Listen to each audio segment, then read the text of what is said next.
السلام عليكم ورحمة الله وبركاته isku soo noqdo can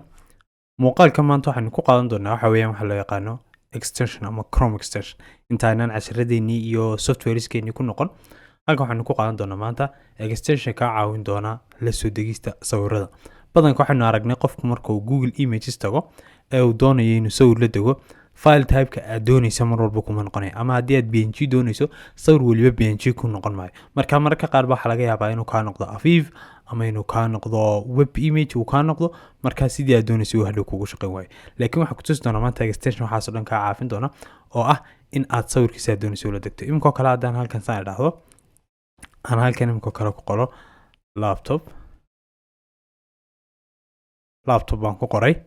kadib enter baan waxaad arkaysaa laptopyo fara badan bii soo saaray kadib waxaan sameyn karaa iminka anigu file type-ka aan doonay inaan ku save garaysto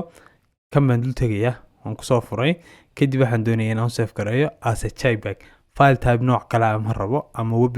web image yahay oo kale waxaan rabaa inuu file type noqdo marka hore waxa la isticmaali jiray waxay ahayd in aad intaad sawirka web page la soo degto kadib aad converter tagto aad soo qaado sawirka aad JPEG bedesho laakiin waxaad sameynaysaa imika halkan aad tagaysaa right click halkaas waxaad arkaysaa waxa igu jira extension save as image as type ay ku qorantay waxa igu jira PNG JPEG iyo web image intaas bay igu jiraan haddaba extension kan ayaa aad Chrome-ka ku soo dirsan doontaa adigoo marka u horeysa waxa tagi doontaa waxa weeyaan inaad halkan tagto soo furto Chrome tab cusub soo furto kadib aad halka ku qorto waxa weeyaan Chrome Store ama web store baad ku qori doontaa kadib waxaad ku dhufan doontaa linkiga u sareeya marka ku dhufato halkaas seejinta waxaad ku qori doontaa magaciisa marka magaciisa ayaan soo koobiyeysan doonaa ama linkigiisan ayaan iska soo qaadan karaa labadaba laakiin magaciisaas adigu waxaad ku qori doontaa save image as a type magaca laftiisa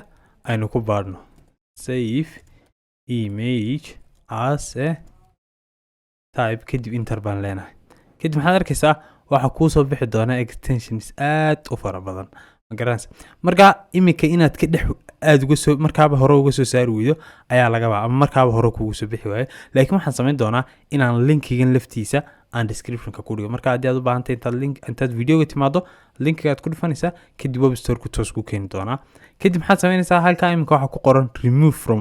Chrome laakiin adiga wuxuu ku saari doonaa add Chrome marka add Chrome baad leedahay extensions kugu soo biiri doonaa halka yar baad ka arkaysaa haddii aad arkaysaa extensions la yiraahdo halkan bay extensions kugu jiri doonaan maalin bay extension baad la wadaagi doonaa extension kale oo haya sida Clorozilla iyo